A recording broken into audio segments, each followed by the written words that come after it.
बहुत अच्छी बात तो ये है कि 23 दिसंबर को बर्फ़बारी शुरू होती थी। 23 जनवरी को आज बर्फ़बारी हुई है और अच्छी बर्फ़ पड़ रही है। हमारे बागबानों को इससे राहत मिलेगी, हमारे किसानों को इससे राहत मिलेगी और निश्चित रूप से हमारे पर्यावरण को भी इससे राहत मिलेगी।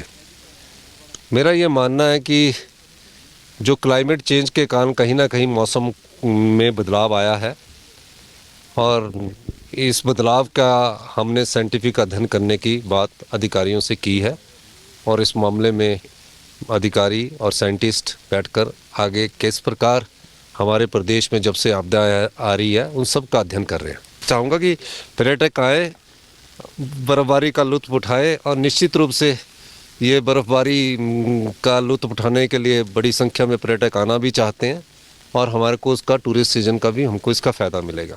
जयराम ठाकुर जी का बयान आ रहा था और अखबार में भी देख रहा था कि एक मंत्री के खिलाफ सरकार ने विजिलेंस इंक्वायरी की बात की है। मैं स्पष्ट कह देना चाहता हूँ कि जब से हमारी सरकार आई है अभी तक हमने किसी भी मंत्री के खिलाफ और भारतीय जनता पार्टी के भी किसी मंत्री के खिलाफ कोई इंक्वायरी नहीं की गई है।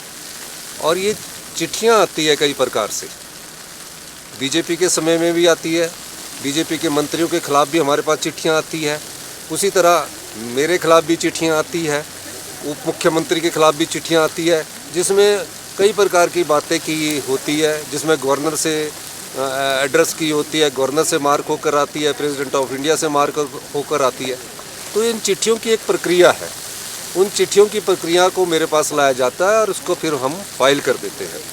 मतलब कई लोग हैं यहाँ जो तथ्यहीन आरोप लगाते हैं।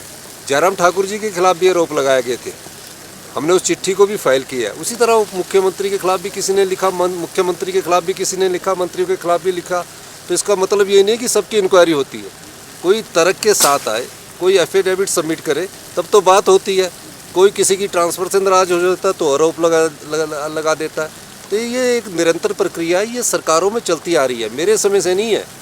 जब से सरकारें बनती आई है, प्रथम मुख्यमंत्री के समय से आज तक के मुख्यमंत्री के समय तक जितने भी मंत्री और मुख्यमंत्री के खिलाफ कोई भी शिकायतें आती है, वो मुख्यमंत्री उस पर कोई तथ्य नहीं होते तो उसको फाइल करता है। तो जयराम ठाकुर जी के समय भी इस प्रकार की चिट्ठियाँ आती थी और उनके समय तो चिट्ठियाँ कई प्रकार की आई है। फिर उसके बाद भी उनके खिलाफ भी चिट्ठी मेरे पास आई, मैंने उसको भी फाइल किया। सबको फाइल करना होता है, एक प्रक्रिया है, इसको मुद्दा बनाने की ज़रूरत नहीं, ये सरकारी प्रशासनिक प्रक्रिया है। बीजेपी तो 5 भागों में बटी हुई है, हम नहीं कह रहे, वो अपने आप ही बट रहे हैं। हमें बांटने की कोशिश ना करें। जिन्होंने जो सत्ता के लालची लोग थे वो चले गए हैं।